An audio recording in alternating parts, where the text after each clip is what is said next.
Good afternoon and good day wherever you may be joining us from. Welcome to another edition of the Digital Download, the longest running weekly business talk show on LinkedIn Live. Now globally syndicated on TuneIn Radio through IBGR, the world's #1 business talk, news, and strategy radio network. Today, we're discussing how to overcome imposter syndrome and multiply your leadership impact. We have a special guest, Flo Labrato, to help us with the discussion.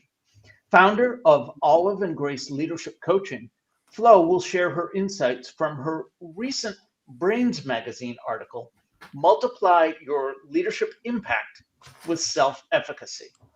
We will leave a link to that article in the show transcript following today's episode. But before we bring Flo on, let's go around the set and introduce everyone. While we're doing that, why don't you in the audience reach out to a friend, ping them, and have them join us. We strive to make the digital download an interactive experience. Audience participation is highly encouraged. Okay, with that, Tim, would you kick us off, please? Welcome, everybody. And it's fantastic to be back after the short summer break. Amazing to be back with so many people and talking to so many great guests. My name is Tim Hughes, and I'm the CEO and co-founder of DLA Ignite, and I'm famous for writing the book Social Selling Techniques to Influence Buyers and Change Makers. Excellent. Thank you very much. Adam, good morning, good afternoon, and welcome. Thank you, Rob. It's lovely to be back after, as Tim said, after the summer break. Feels like a new school year, doesn't it? Hi, everyone. I'm Adam Gray. I'm Tim's business partner and co-founder at DLA Ignite. And I'm very excited about getting back in the saddle for this semester. Excellent. Thank you. Bertrand, welcome. Yes, good morning, good afternoon, everyone. My name is Bertrand Godillot. I am the managing partner of Odysseus & Co., a very proud DLA Ignite partner here in France and the south of Europe.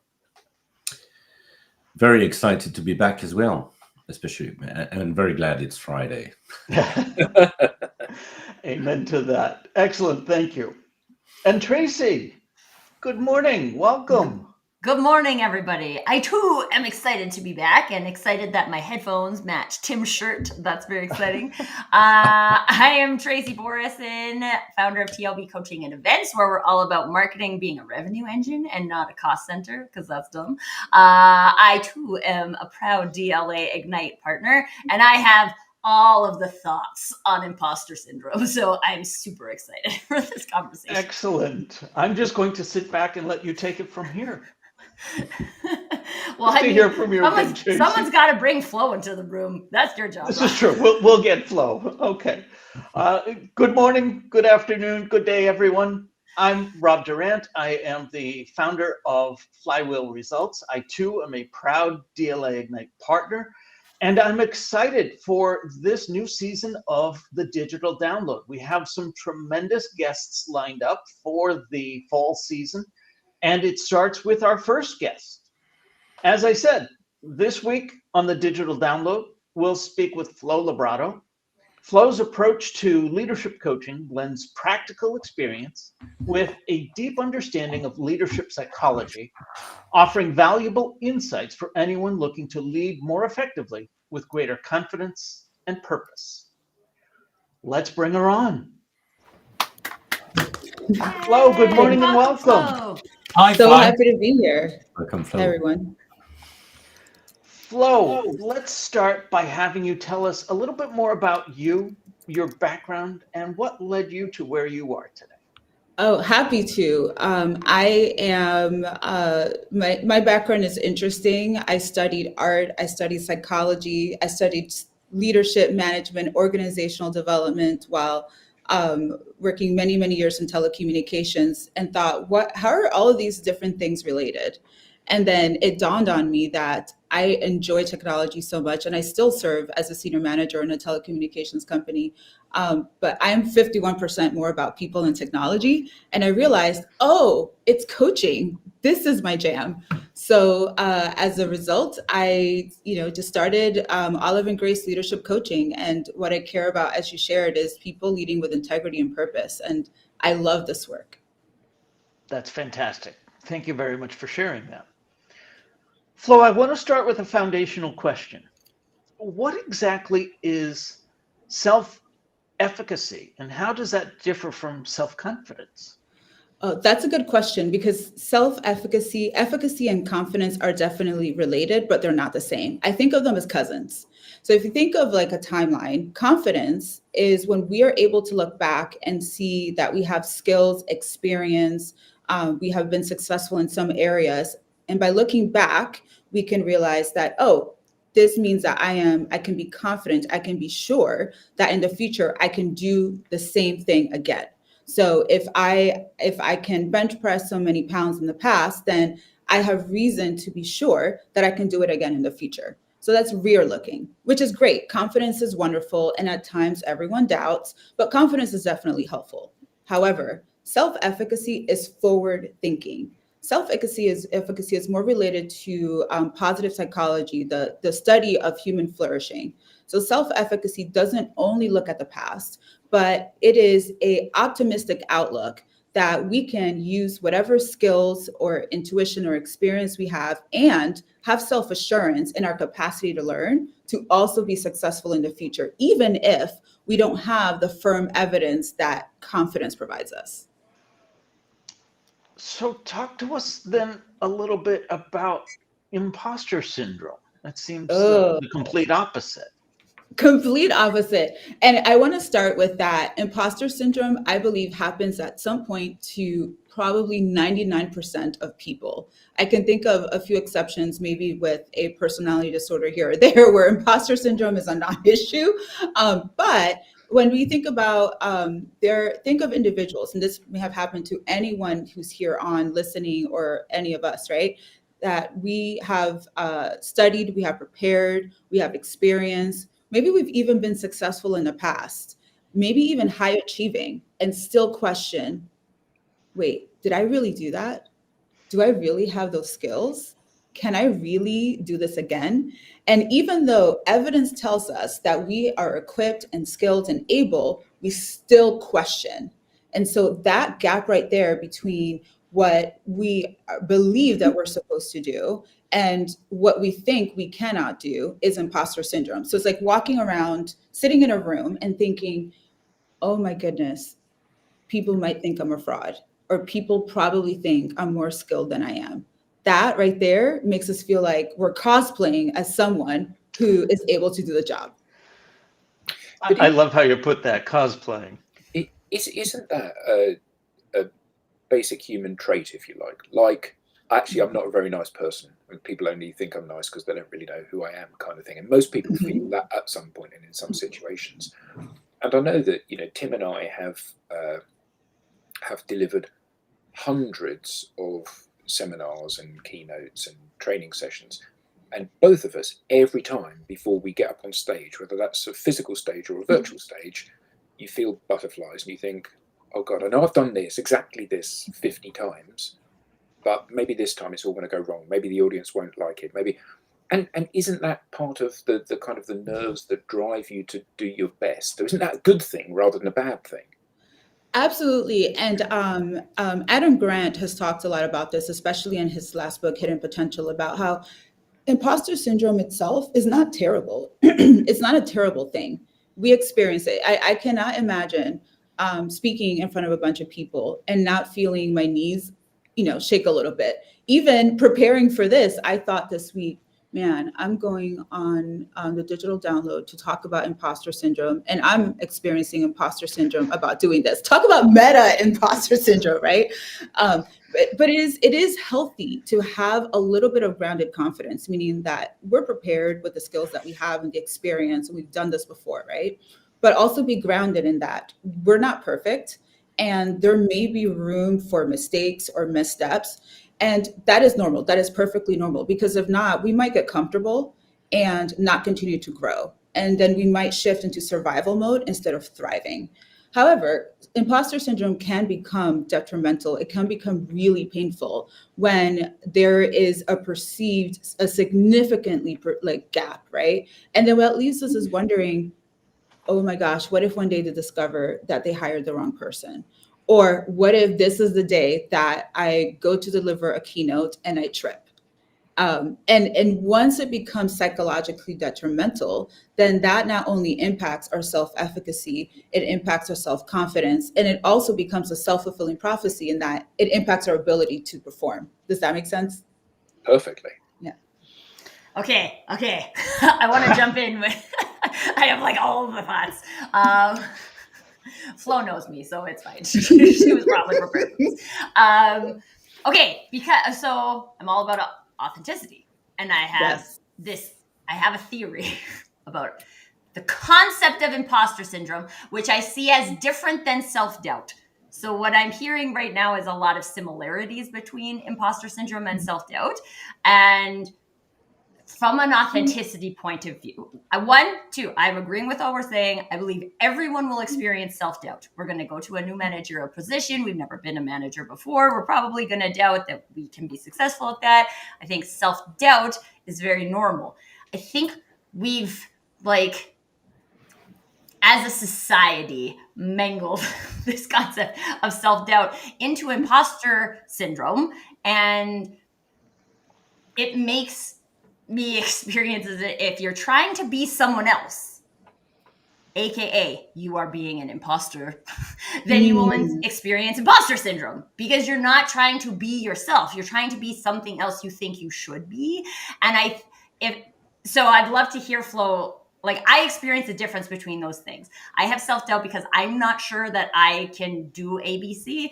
I experience imposter syndrome because I'm trying to be someone else. I'm trying to do that how someone else would do it. So I'd love to hear your thoughts on that. I am so glad that you touched on that, because one of the very first strategy that I talk about in the article to build that self-efficacy is to develop your own compass. And what I mean by your compass is get really clear about the things that are important to you. I need to be clear about the things that are important to me and who I am as a person.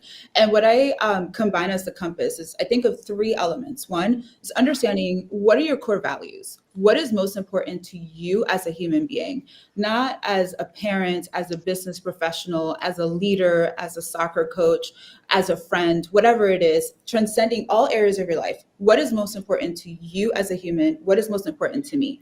So that's your core values. And the second thing is to be aware of, when it comes to work, what do I need from work? What are the work values that are most important to me? And that changes depending on the different stages in life, right? I'm going to date myself here. Me, 20, 25 years ago, I was probably more motivated by money because I suddenly had a mortgage and, it doesn't pay itself. And today I'm more motivated by purpose and work-life harmony. And so it's important to know what our values are and our work values. And the third thing is to know what are our strengths. What am I good at? So that I can know what are the talents that I have that I can bring. And then combining those three, my core values, my work values, and my strengths serves as a compass and a place for grounded confidence, for authenticity. If not, then if I am cosplaying to think, oh, this person values competition and I don't, but competition is rewarded, so let me act as if I value competition, then I'm always going to feel like an imposter because I'm literally cosplaying someone else. You are so on point. Well, and I think that's the interesting thing about it. And there's a little bit of, not a little bit, probably a lot of self-awareness that goes into the capacity to say, like, I'm showing up, waving at Andrew because this is what we do, that I'm showing up as myself, or I'm showing up. You gave a great example of valuing competition when I don't value competition, and being able to realize that, like, wow, that's not my value. I'm doing that because I think that will be rewarded here. But this is also probably one of the reasons why I'm feeling like an imposter, because I am. Absolutely. And not in a bad way, but it's just like, it's not being yourself. Exactly. And I think there are multiple factors that can influence that, right? One, it could be, frankly, that I don't have the skills to do what I need to do. Maybe I don't quite have the competence. And at that point, that could be an element of imposter syndrome if someone oversells themselves. Let's set that aside, right? That's a possibility. It could also be, though, that there is almost this unstated common understanding of what this shared understanding of a mental prototype of what the person is supposed to look and be and sound like in that job, right? So, and if I don't fit that, I might feel like I'm an imposter because I'm trying to approximate that prototype, even though that prototype is not authentically me. And furthermore, by using so much cognitive and emotional energy on trying to approximate that prototype, which doesn't come naturally to me, I therefore have less emotional and cognitive energy to be effective at whatever it is that I'm supposed to do. And again, it becomes a self-fulfilling spiral. I love how you talk about that. It reminds me of why I don't like the term personal brand and I prefer personality. I'm not Mm. trying to fit a prototype. I'm just trying to be me. And it's a lot easier to be me than the best approximation of perfect me. That's a word. That is a word. And I do talk about personal brand. I actually just did a talk at an organization last week around career development and touched on personal brand. And I think there is a really big difference between, I mean, when we define personal brand is I want to show the world who I am versus I want to become an approximation of what I think everyone else wants me to be so that I can be Which is what a lot successful. of personal brand coaches want to Has sell you. become. Mhm, Yeah. exactly. Exactly. That's exhausting.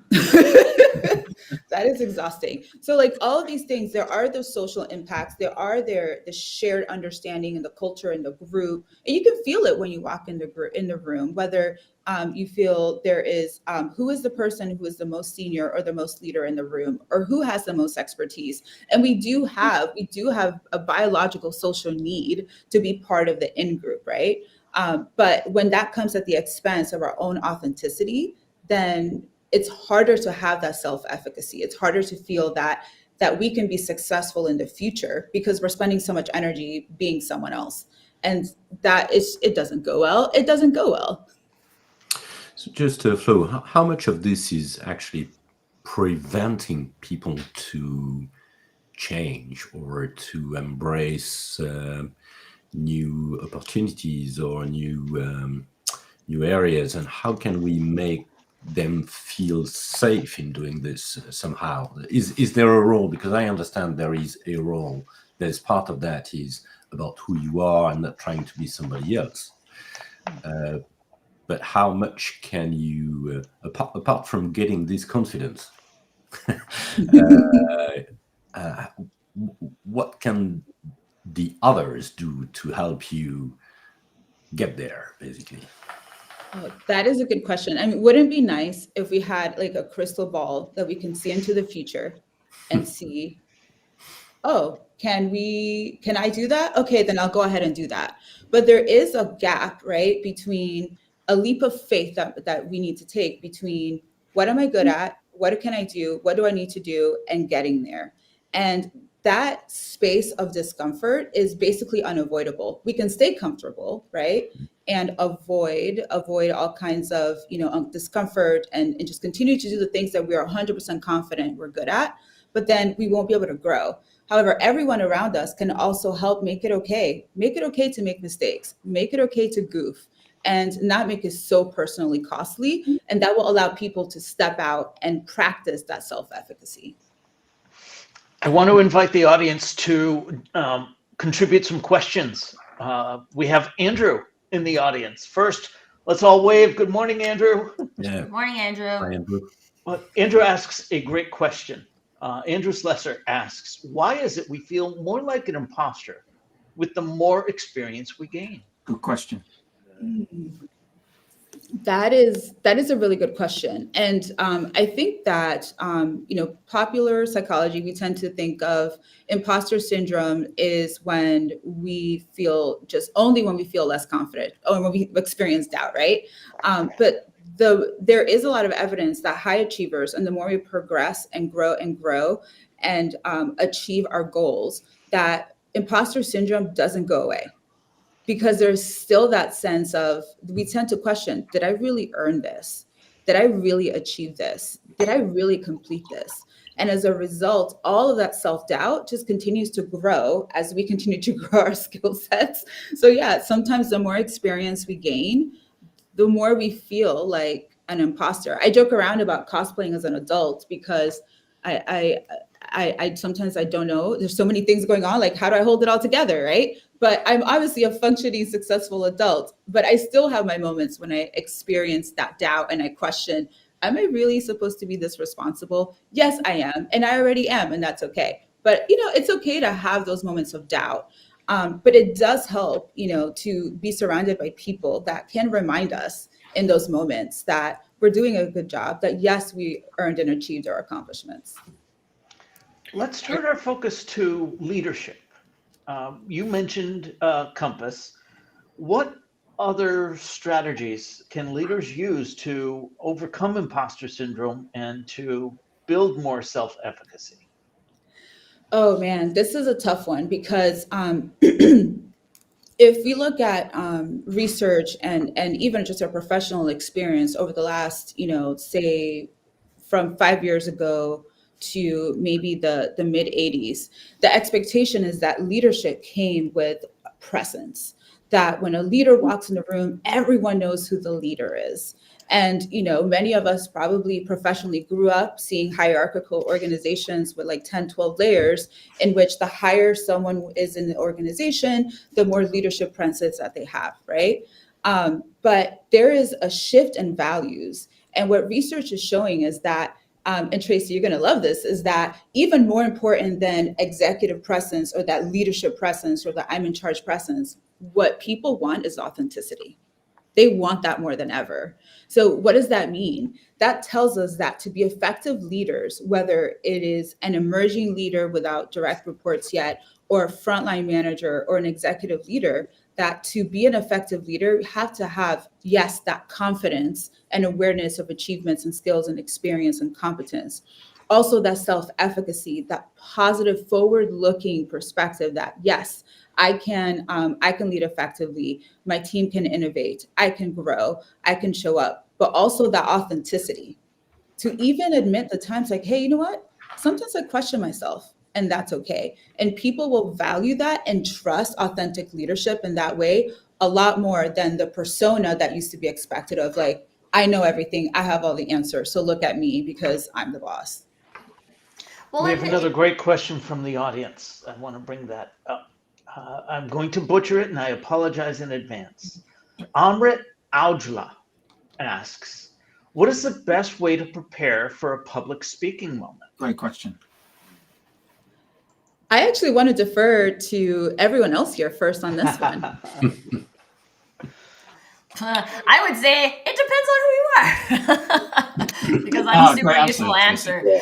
But I mean, here's the thing. There's lots of information that you can find on the internet about how to prepare for public speaking. And personally, I've been a Toastmaster, right? So that was something that I did. I thought that was very helpful from a public speaking confidence building perspective.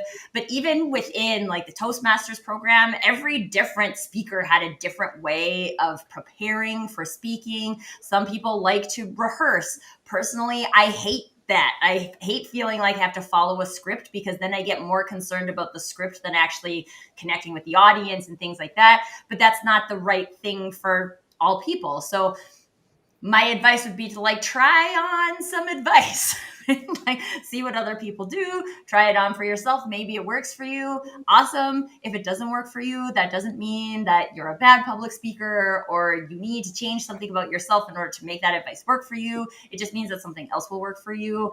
Anyway, that's my point of view. I would say control the controllable. Yeah. You know what you know. Be confident in that and let a lot of the other things go. Early on, I used to try and memorize what I was going to say. That did not allow for my personal style, which is, well, casual is a polite way of describing my style. Definitely off the cuff. So lean into your style. If memorizing something and getting it perfect is your style, well, then yes, do that. But don't do that if that's not authentic to you. You have to rehearse. So Yes. it doesn't mean you have to learn a script, but you have to rehearse. My guitar teacher said you need to rehearse every part of the performance, including the performance. So Tracy going to Toastmasters is brilliant. Nothing terrifies you more than the first time you stand up on stage to speak to people. So talk to a safe audience, talk to your team at work, talk to your partner, talk to your family, talk to anyone that will listen to you to give you experience of speaking to people within the audience. And yeah, you need the spontaneity. So you don't learn the words, but you must practice what you're doing. And you need to think about your hand gestures and where you're standing on the stage, because all of that can paint a picture. But when you get it right, it's great because you can go up there and enjoy the moment. And I think that the other thing is that your terror of standing up on stage, so for many people it is terror, your terror of standing up on stage reaches a crescendo just before you begin to talk. And taking a couple of deep breaths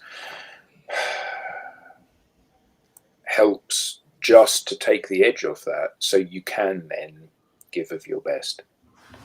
And at the end of the day, the thing to remember is that the audience do not want you to fail. Even though you think they're standing there with daggers ready to jump onto the stage, they want you to succeed. They want you to do a good job because they want to be entertained. Yeah, that's a very fair point, Adam.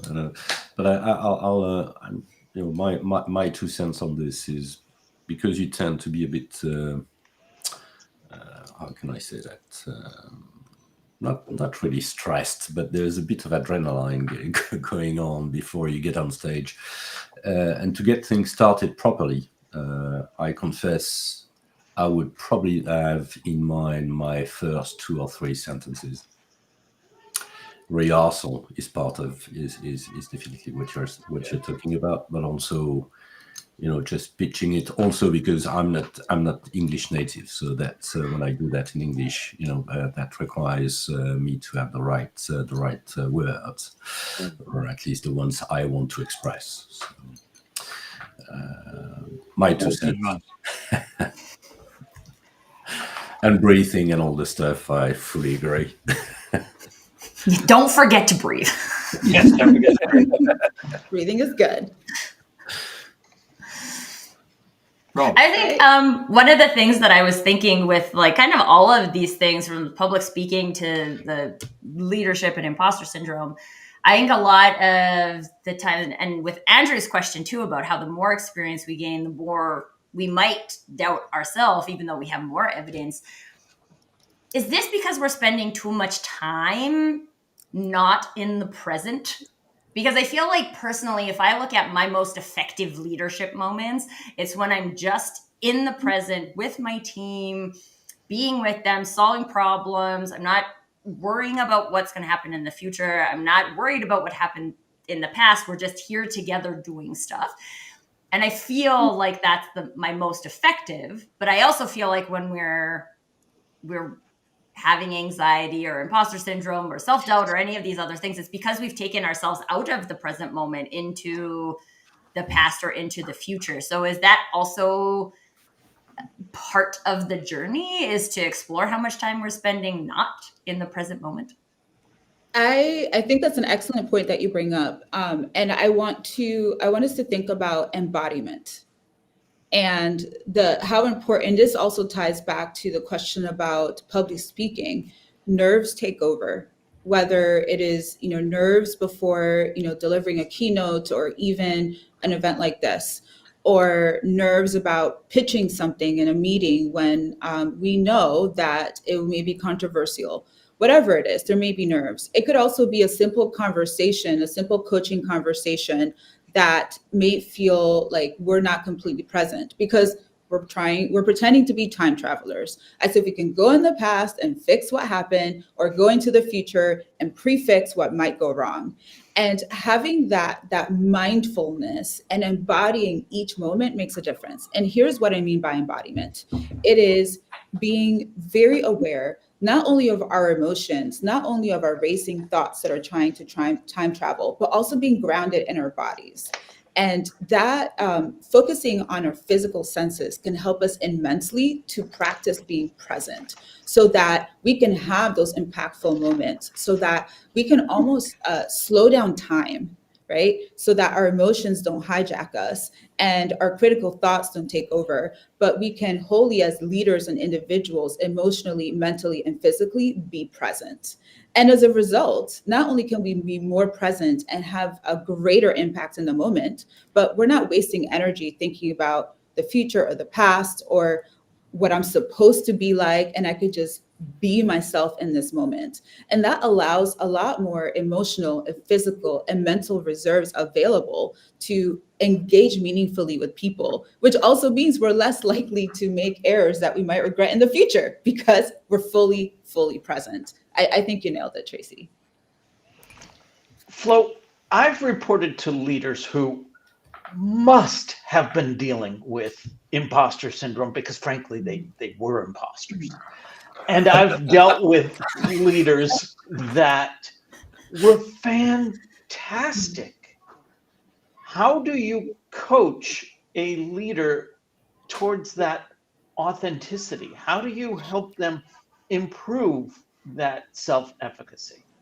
Oh man, it's easy, but it is hard. Because it is easy because the answer is know yourself, figure out what's important to you, and lead from that position instead of pretending to be someone else. The hard part is slowing down enough to self-evaluate and really get to know ourselves. And that's really hard because we have the world moves very quickly, things are constantly changing, we have to continuously adapt. And as a result, there's like a mix up between adapting to the situation or adapting who we are as a person. And if I can effectively adapt as a leader without necessarily changing who I am or trying to pretend that I can change who I am at my core, I can change my skills, I can gain new experiences, I can learn to engage differently in the world. But my values are my values, and I need to honor those. And so working with someone in that situation, oftentimes we spend a lot of time on that self-discovery, helping to a leader to extricate what their personal values and skills or strengths are from their identity in a specific profession or even their identity in a specific organization. Because if the cheese moves, it doesn't mean that the leader is now devoid of the skills, experience, their values. They're still theirs, they possess those, right? So getting really grounded in that compass allows them to then understand themselves and lead accordingly, to be able to invite perspectives, to encourage and inspire others, and collectively bring people together to generate new ideas, creativity, innovate, problem solve, perform without compromising themselves. Because when that compromise happens, there's less emotional reserve to be an emotionally intelligent or resilient leader. Now, I've worked with coaches. They've helped me assess when I should be advocating and when I maybe shouldn't. You mentioned slowing down. Is that something that somebody can do on their own, or is it really only something that they can work through with a coach? This is definitely something that someone can do on their own, hands down. Because stretching what might feel like a millisecond into a second or two before responding gives us enough time to slow down our nervous system and think more critically. And that's someone that anyone can do on their own. However, I do recommend working with a coach when a problem continues to persist and we operate in survival mode instead of thriving. And that is the difference. When a problem becomes so distressful that it's impacting performance or is impacting their team frankly is impacting the organization's survivability as a whole, I definitely encourage working with a coach, because at that point, we're not only dealing with the negative effects that the leader experiences, but potentially impacting many, many more people. So to accelerate that growth, absolutely work with a coach.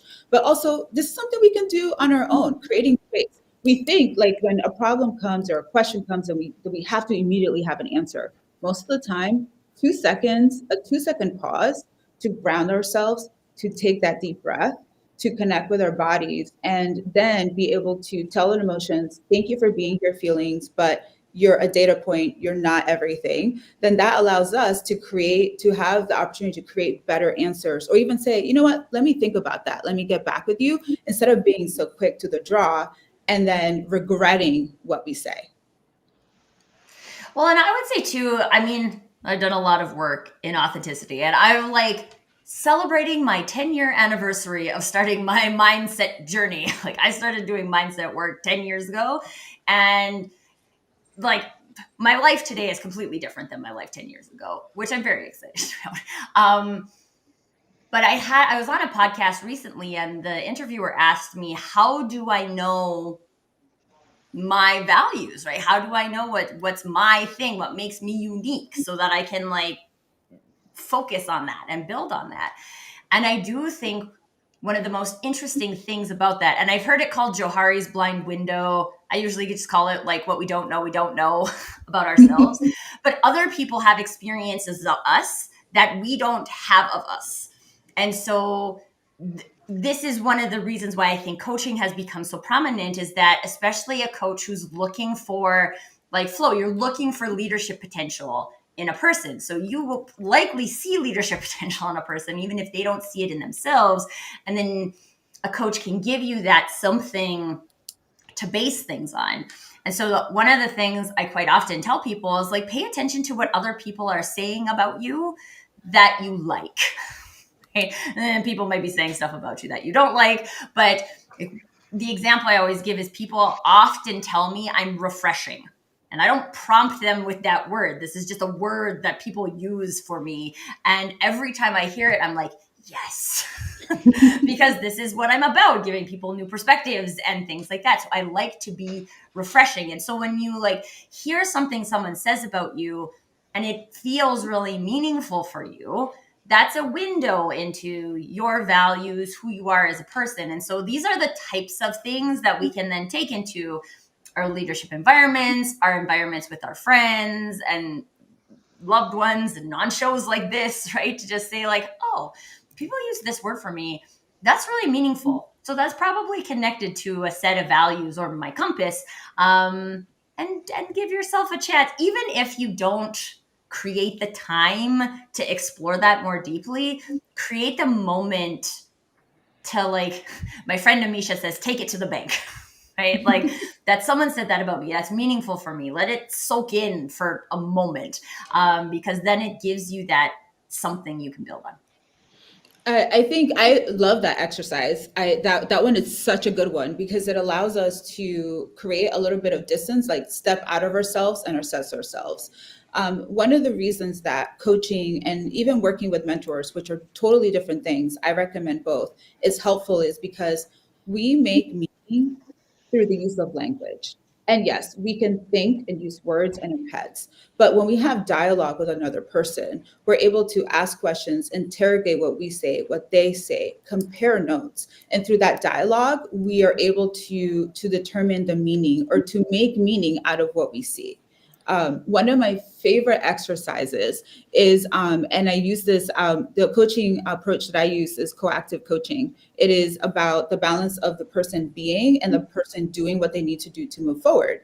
And one of my favorite exercises that from coactive is a peak moment. So I've had a coach walk me through this exercise, and I immediately loved it. I'm like, I'm using this too. And that is when we ask someone to describe a peak moment, a time in their life when everything felt right in the world.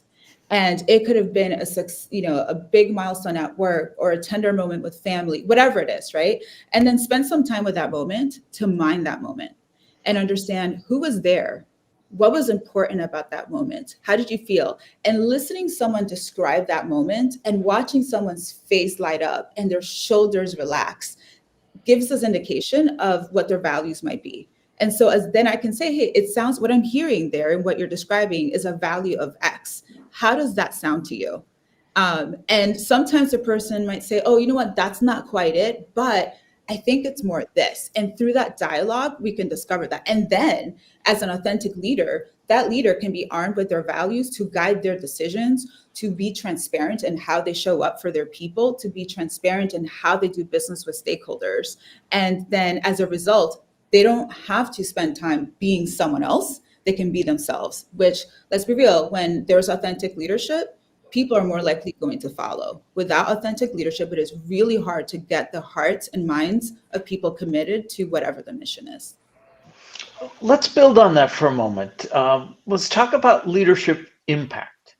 How can leaders use self-efficacy to inspire and motivate their teams? How can they help their teams be more confident? Oh, that is so good. We've talked about the shadow of the leader, right? A leader showing up in a way that they're confident in their skills, their competencies, their experience, and they also have a positive disposition about the future and their ability to deliver, not perfectly, but forward movement, right? That will inspire other people to also, one, be confident in their own skills and also have a positive disposition about their own performance. And I love seeing this played out collectively. I with my own team, this is my favorite part. With my own team, we might realize, hey, we're really good at these things. We have a track record of doing awesome work in this area, and in the future, we need to move in this new area. Do we believe that we can do that? We might, experience a little bit of doubt and need additional resources and gain experience throughout the process, but with a positive disposition that we can aim in that direction and we're going to aim higher than if we stay still where we are now. That inspires people. I'd also add a couple of more things that are really important with teams is that one, make it okay to make mistakes. And that is something that we can model to say, hey, you know what? I goofed. I messed up here. Not only to make amends if someone was wronged or in any way, but also as a learning opportunity so that everyone can collectively learn. And that makes it easier. It lowers the risk required for team members to say, I don't have the skills, or I'm not confident in this area, or I messed up in this area. Can you help me? So that's one thing. And the second thing is to celebrate the wins. Celebrate the wins, whether they're big or they're small, or it's a milestone, or maybe, we have milestones 1, 2, 3, 4, 5, and the win was like milestone 2C. Celebrate it, like acknowledge it, celebrate it. And sometimes we might miss a milestone because of something that didn't go as planned. Celebrate that as well when there's learning. And that energy combined collectively will inspire and encourage people to go out and go self-lead and do things, and then have things so that they can look back on for confidence and further begetting the self-efficacy and that positive outlook for the future. Flo, I have a question about the ability to use these skills from the middle, because I'm feeling like there is a degree of psychological safety within an organization that needs to exist for a leader to be able to show up like this. And if the culture of the organization is more, I was speaking recently with my sister, and she was talking about an organization she worked in, and she looked at all the upper management and she was like, I would never want to be like that. I will do me, but you were never going to go anywhere in that organization unless you led with red. And I can't remember what personality assessment that is, but anyway, so is it possible to create a cultural shift from the middle with these skills, or is it something that you might realize hey, I'm not in alignment with this organization and I have to go find something that matches me better? Yes and yes. So yes, it is possible to create that culture from the middle anywhere really in the organization. It may not shift the entire culture of the organization, but it might shift the microculture in the immediate. So when we look into the way that organizations operate and the different layers of organizational development, so maybe there's a specific team that is in a tough situation and they can't shift the culture of the entire organization, the entire company. However, that team or that set of teams within that function or vertical can create and foster that psychological safety so that they can perform. And then what happens is that it's not that it solves the bigger issues of the organization, but the benefits, the cohesiveness of the microculture might become strong enough to offset the negative impacts of the bigger culture, and positively might also encourage, you know what I mean? It might encourage others to also adapt change. But also if someone is struggling and in survival mode for an extended period of time in an organization, changing organizations might be the right answer. What about the organization that's constantly in survival mode? You don't answer that. Well, and I think, like, I remember when we did the episode with Sarah Melby, and I was explaining how I had a scenario as a leader where I felt like I had done a really good job of creating this island paradise for my team. And that was how they got to come to work every day. But I had to run around these like tall castle walls that were around this island, defending it from dragons. And so like that was my reality as the leader. And while I felt very good about what I had created for the team, my experience of the leader was still very much in that like defense protect mode.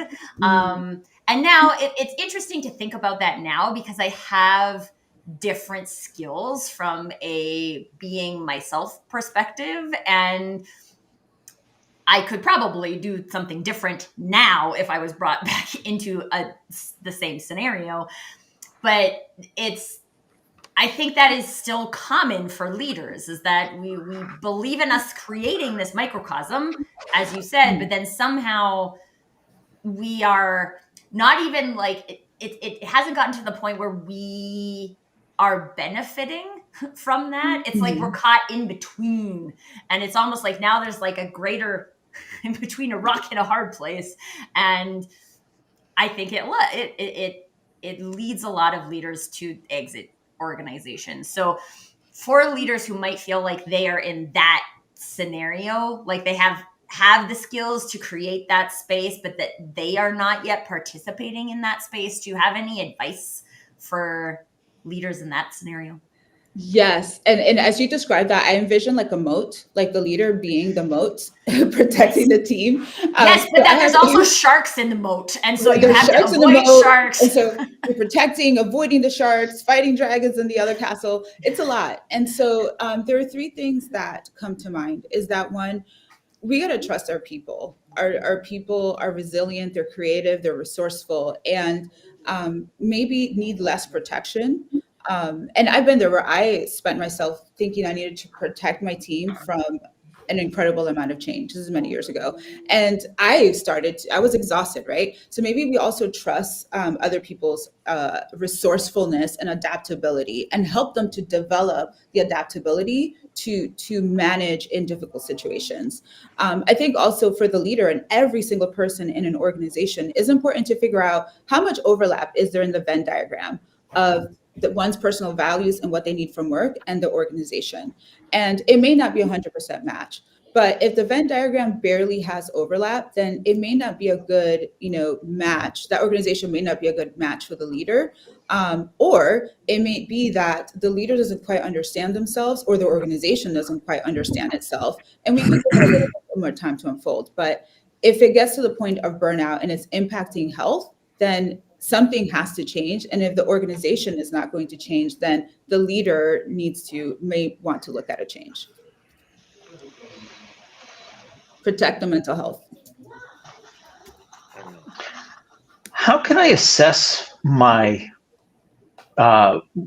imposter syndrome or level of self-efficacy? How do I know where I stand right now? Oh, that is a good question. There are multiple assessments out there on the internet streets, and many are not scientifically valid nor reliable. I lean toward a more organic approach. I encourage everyone. This is not a new idea, but I encourage everyone to have a personal development board of directors, like people that pour into you, that will support you, challenge you, give you feedback, advocate for you. And the individual, the leader, the business professional, whoever it is the chairman of their board of directors, but enlist other people, right? And that may be mentors, it may be other leaders, their sponsor, champions, an executive coach, whoever it is, that can help them in those moments to understand where they are, and even catalog the skills, experience, competencies that they have, right? And also share some of that courage. Sometimes you got to borrow that courage, sometimes you got to borrow and need that reminder from someone who knows you really well, that that might encourage you to remember that you can try, that you can do things, that you can develop that self-efficacy, because it is the way that the world is changing so rapidly is going to make us question at times what we can do, because what worked 6 months ago may not work 6 months from now. And as a result, we need to be grounded. And part of that grounding can be people to reflect and pour into us and challenge us as needed to grow, not only holding on to our confidence, but to develop our self-efficacy. Just a quick question, because I think we didn't talk about the elephant in the room here. Is there a gender specific syndrome? Oh, yes. Tracy and I had this conversation. And this goes back to the same point, that if there is a almost like common prototype of what someone is supposed to look like in a specific role or place in the organization, and in many industries, that prototype is male. And as a result, if a woman is constantly evaluated against a standard, a prototype that is not me, I might experience that sense of I am not measuring up to what other people want, or I'm not going to be welcomed here. And so there is a degree that some percentage of imposter syndrome is not just based on the individual, but the social context in which that individual is moving and operating. And that goes back, like if we create supportive places in which we lower the sense of risk required to step out, where we constantly challenge what our perceptions, our prototypes are, then that allows more people to step in authentically instead of trying to do their best to approximate whatever the prototype of the leader is supposed to be. Thank I you actually did so a much workshop. for the answer, Flo. I actually did a workshop quite a while ago on authentic leadership, and we did this visualization exercise where people had to visualize the ideal leader, and then assess what was the gap, right, between your picture of an ideal leader and who you are, because that was, if you're trying to fill that gap instead of be yourself, then this is where your energy goes. But I think a lot of times too, we have a societal pattern that has said predominantly it has been white males who have been in leadership roles. And I think there's also an opportunity for us to chat, like, yes, that's the back looking. But if we are focusing on our forward motion towards efficacy, then is this about that? Can we create space for our version of leadership? And maybe the reason why we're all here having this conversation is because the world needs this kind of leadership, not that kind of leader. And maybe in the past it needed that kind of leadership, and that's fine. But if we're looking forward, can we create more space for the leaders of the future? And I think there's lots of opportunity there. Excellent, thanks. Flo, this has been great. Where can people learn more? How can they get in touch with you? Oh, so I am on LinkedIn a lot. So you can find me on LinkedIn, Flo Labrado, MSML. But if you plug in Flo Labrado, you're probably not going to find another one. Flo Labrado on LinkedIn, also at flo@oliveandgraceleadership.com for email, and my website, Olive and Grace Leadership. I am constantly on LinkedIn. I love connecting. This is how I met Tracy and many of you. But please come talk. I love connecting and meeting new people. Excellent. Thank you. We now have a newsletter. Don't miss an episode. get show highlights, beyond the show insights, and reminders of upcoming episodes. You can scan the QR code on screen or visit us at digitaldownload.live/newsletter. On behalf of our panelists, Flo, and to our audience, thank you all. And we will Thank you, see you Flo. next time Thank you very much. on the Digital Download.